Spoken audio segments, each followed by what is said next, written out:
à tous et bienvenue dans cette nouvelle chronique d'actualité de Femme à part. Alors vous n'avez pas encore eu la bande-annonce, on va dire, de la thématique de ce mois de juin, mais nous allons bel et bien parler de travail, de volonté, d'organisation, etc.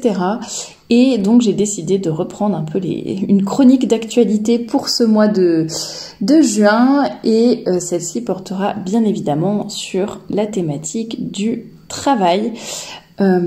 Et voilà, j'ai décidé d'aller faire un petit tour sur Mademoiselle. Ça faisait longtemps, puis ça faisait longtemps que je ne vous avais pas fait de chronique d'actualité. Je sais que c'est un format qui vous plaît, mais en fait comme c'est un peu tout le temps les mêmes choses, j'avais un petit peu délaissé pour ne pas me répéter. Mais pour ce mois de juin, je décide d'en refaire une. D'ailleurs, si ces chroniques vous intéressent, n'hésitez pas à aller dans la playlist chronique d'actualité. La dernière que j'ai faite, je pense que c'était sur la thématique de la beauté et du body positive, mais il y en a eu plein d'autres avant. Donc si vous voulez mes analyses sur l'actualité, n'hésitez pas à aller regarder cette playlist et puis n'hésitez pas à vous abonner à la chaîne également pour ne rien manquer sur cette belle thématique du mois de juin. Alors, le premier article dont je voulais vous parler, il s'agit d'un article de Mademoiselle du 29 avril 2024 qui s'intitule « Une étude a évalué la valeur en euros du travail des mères au foyer et c'est énorme ». Alors en fait, l'article est plutôt positif, enfin montre à quel point le travail de la femme au foyer a de la valeur. Si jamais tout ce que faisait une mère ou un père au foyer d'ailleurs était rémunéré, eh bien cela reviendrait assez cher. Et a priori, bon après c'est un peu selon les pays, mais on va dire que mensuellement, ça ferait à peu près une moyenne autour de 4 000, 4 500 € mensuels si on devait payer une personne pour faire la plupart des tâches que font les parents au foyer, sachant que c'est seulement 8 tâches courantes qui ont été comptabilisées dans ce calcul: le ménage, la cuisine, les courses, la lessive, le transport, le soutien émotionnel, le tutorat et les tâches de planification ou tâches administratives. Donc ils ont fait une moyenne d'heures, etc. par rapport au temps que les parents consacrent à ces tâches, en fonction du nombre de tâches, en fonction du nombre d'enfants, etc. Et le calcul a été fait. D'ailleurs, c'est plutôt en fonction des villes, c'est même pas en fonction des pays. Donc, on a plusieurs villes en Suisse, plusieurs villes aux États-Unis, etc. Mais bon, globalement, on va dire que la moyenne est autour de 4 000 €. Tiens, première ville française est à la 35e place, c'est Marseille, pour un montant de 3 058 €. Et à Paris, ça sera un montant de 2 900 €. Donc oui, c'est peut-être plutôt une moyenne autour de 2 500, 3 000 € par mois pour les villes françaises. Alors, je trouve que ce genre d'article est plutôt pas mal d'un côté, d'un certain sens, puisque ça permet peut-être de faire prendre conscience aux gens du travail fourni par les parents qui restent au foyer, notamment les mamans. Donc on peut se dire, tiens, c'est plutôt positif, donc super chouette. Et d'un autre côté, ça tend vers une volonté, une suggestion en tout cas, d'instaurer un revenu pour les parents au foyer, alors que je trouve que c'est absolument pas une bonne solution de dire tiens, je suis mère au foyer, donc je vais percevoir une rémunération pour ce travail au foyer. On peut pas payer les gens pour... je trouverais ça absurde de payer les gens pour s'occuper de leurs enfants, s'occuper de leur maison, etc. Ça serait encore beaucoup d'assistanat. On en parlera d'ailleurs dans un autre chapitre de cette chronique d'actualité. Donc je pense que à la fois il y a ce côté positif de faire prendre conscience de tout ce que font les mères au foyer, ça c'est super.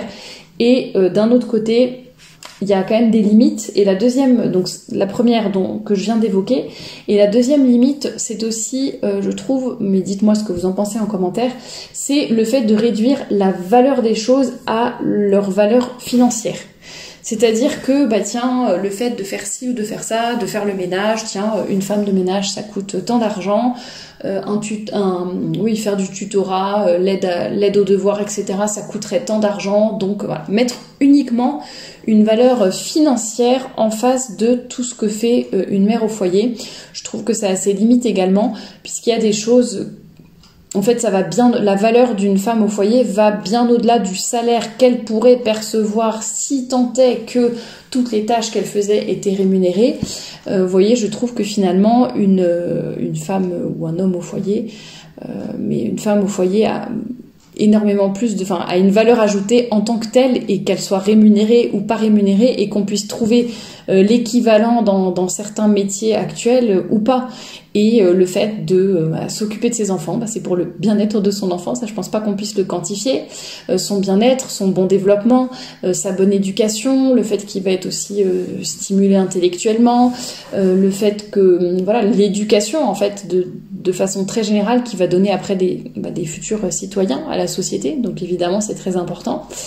Et puis tout ce cocon familial, tout ce que la première cellule de la société, on va dire, va apporter, donc la famille, ce que ça va apporter à la société après en général.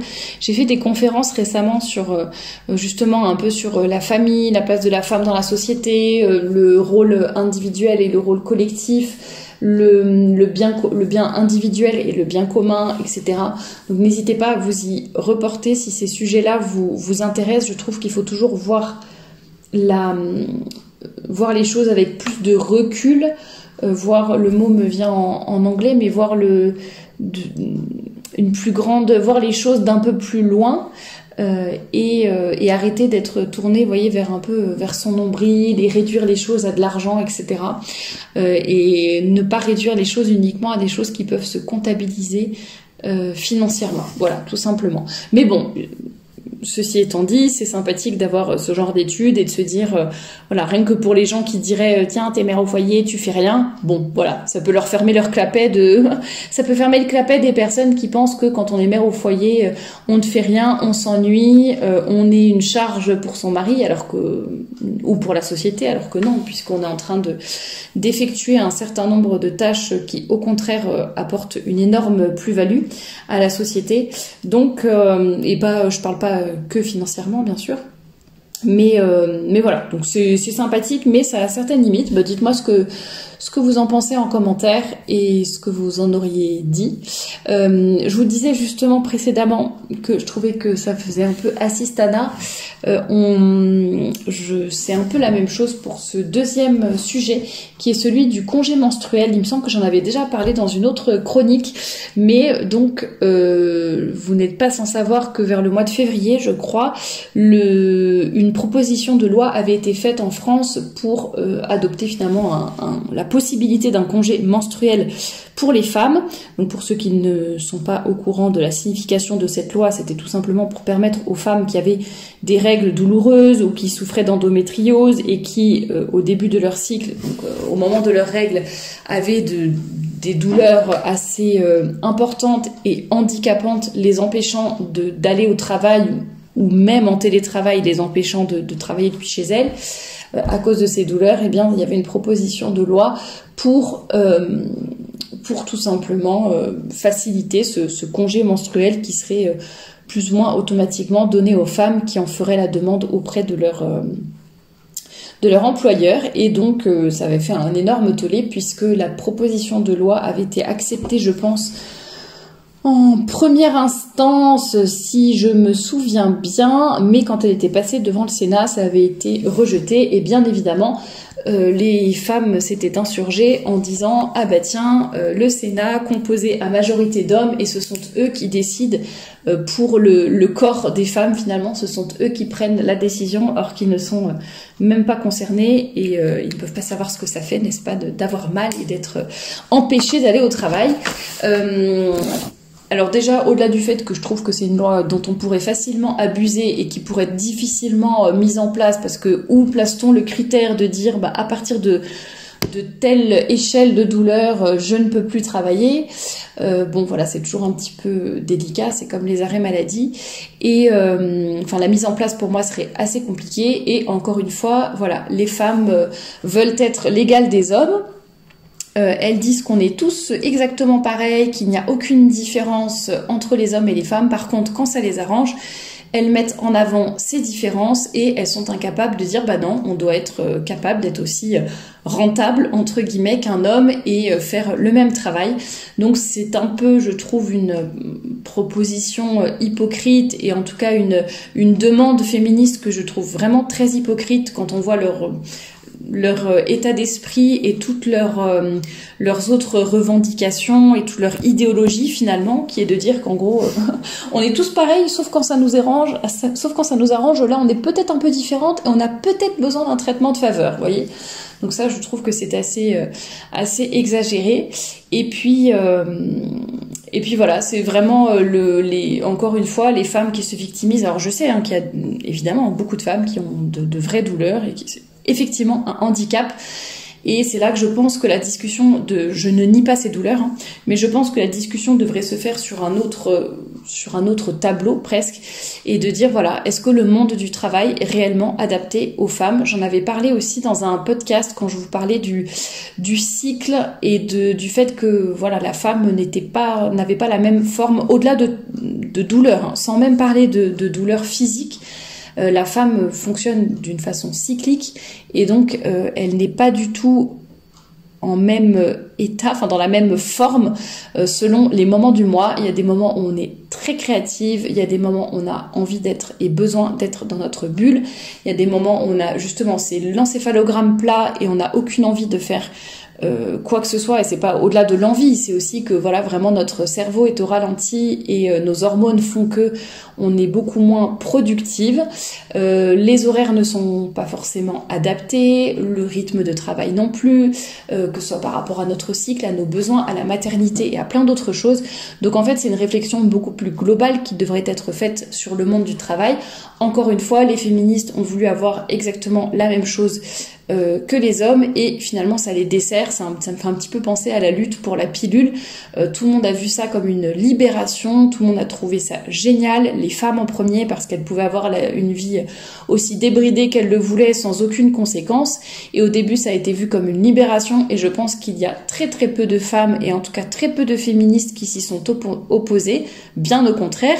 Mais vous voyez, quelques années après, ça y est, elles commencent à réfléchir aux conséquences de leurs actes et à se dire finalement, nier notre cycle comme ça, c'est peut-être pas terrible, se bourrer de chimie tous les jours, c'est peut-être pas terrible, et pourquoi les hommes ne feraient pas un petit peu leur part des choses, et pourquoi ils se feraient pas castrer aussi pour participer aussi à la contraception dans le couple.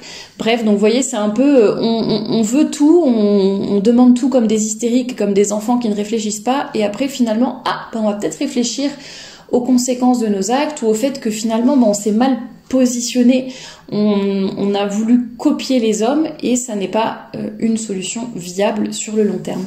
Voilà un petit peu pour mes réflexions par rapport aux femmes et au travail. J'en avais déjà parlé dans d'autres podcasts, et puis il y a Edith Stein qui a fait tout un super travail par rapport à ça, et en disant que justement aucun travail n'était finalement interdit aux femmes ou ne leur était impossible, mais évidemment il était beaucoup plus intéressant de choisir des métiers dans lesquels on pouvait davantage s'épanouir, dans lesquels on avait une valeur ajoutée et qui respectaient aussi peut-être plus notre nature de femme. J'en parlerai dans d'autres podcasts ce mois-ci, bien sûr, pour approfondir un petit peu cela.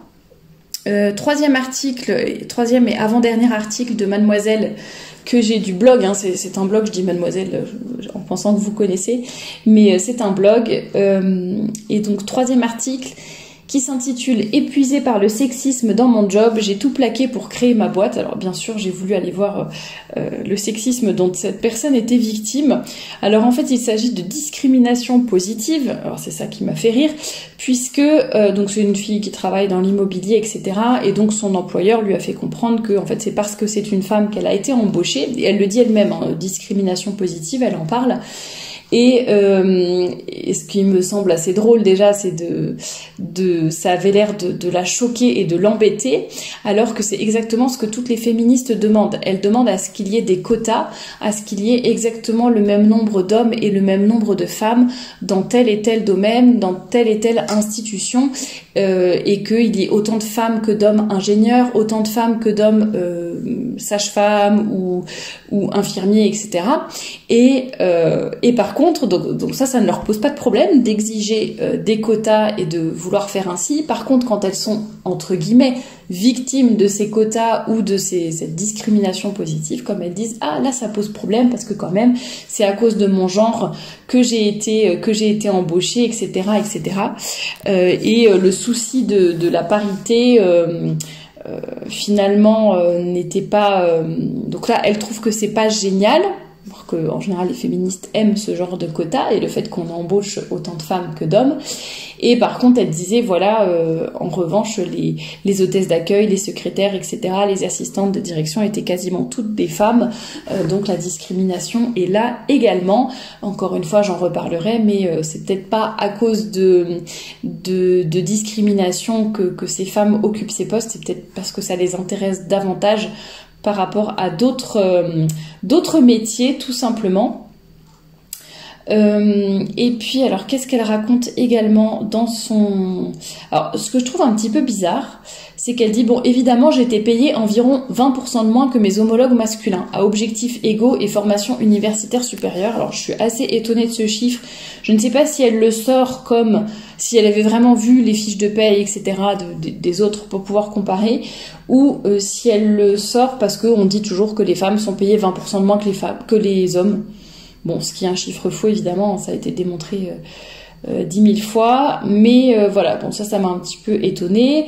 Le fait que quand elle était en dîner d'affaires, mais que c'était elle qui invitait des clients en dîner d'affaires, c'était quand même les clients qui payaient parce que elle c'était une femme et donc ils voulaient être galants et c'était quand même eux qui payaient l'addition, mais ça la gênait quand même. Bon, évidemment, il y a quand même des choses vraiment pas acceptables dans son travail, ça on est bien d'accord, mais encore une fois, tout est mélangé en fait, et je trouve que c'est ça qui discrédite, c'est qu'à force de crier au loup, de se voir comme une victime en permanence, même pour des choses qui en fait ne sont pas des situations dans lesquelles on n'est pas du tout une victime, bon finalement après le reste, on a presque plus envie de l'écouter, alors que effectivement, bon, il y a eu des choses par exemple dans son métier où son employeur lui disait de mettre une mini-jupe pour aller faire certaines négociations pour que ça passe mieux, etc. Bon, bien sûr, ça c'est problématique. Et puis voilà, et en fait c'est une femme qui disait que finalement comme elle était mal dans son métier, qu'elle avait peur que ça se reproduise ailleurs, elle a décidé de créer sa boîte, etc., etc. Et puis bon, elle refait l'observatoire des chiffres, des inégalités, etc., dont on sait qu'il y a beaucoup de choses qui ne sont pas si vraies que cela. Et d'ailleurs, par rapport à la rémunération des femmes, à l'écart de rémunération, pardon, entre les hommes et les femmes, il y a une étude, il faudrait que je vous la retrouve, j'étais tombée dessus récemment, que même une étude officielle récente avait montré que justement le taux de... L'écart n'était pas du tout de 20%, mais était 1 ou 2% uniquement, et qui pouvait s'expliquer par d'autres choses que le sexisme. Dernier article dont je voulais vous parler, c'est un article d'une conseillère RH pour Power ta carrière, donc Power avec un jeu de mots, avec le mot her, qui est donc elle en anglais. Donc voilà, l'empouvoirment au féminin, on va dire ça comme ça. Donc c'est une coach carrière féministe qui donne ses conseils, etc. Et en fait, au début de l'article, donc on parle tout de suite de quand on est une femme, ce n'est pas toujours simple de réussir à percer aussi rapidement que les hommes dans l'univers professionnel. Sexisme intériorisé, manque de confiance en soi, syndrome de l'imposteur, etc. Parfois discrimination. Et en fait, elle parle par exemple du fait que les femmes ont beaucoup plus de mal à négocier leur salaire, se sentent moins légitimes, etc. en disant que c'est ce qu'on nous dit depuis qu'on est toute petite, donc forcément on y croit et après c'est difficile. Bon, voilà, encore une fois, on fait croire que les femmes sont des victimes alors que c'est simplement qu'on est différents psychologiquement entre les hommes et les femmes. Les hommes, effectivement, sont en général beaucoup plus carriéristes, beaucoup plus compétiteurs, beaucoup plus à l'aise pour négocier leur salaire, pour voilà, faire ce qu'il faut faire pour monter les échelons.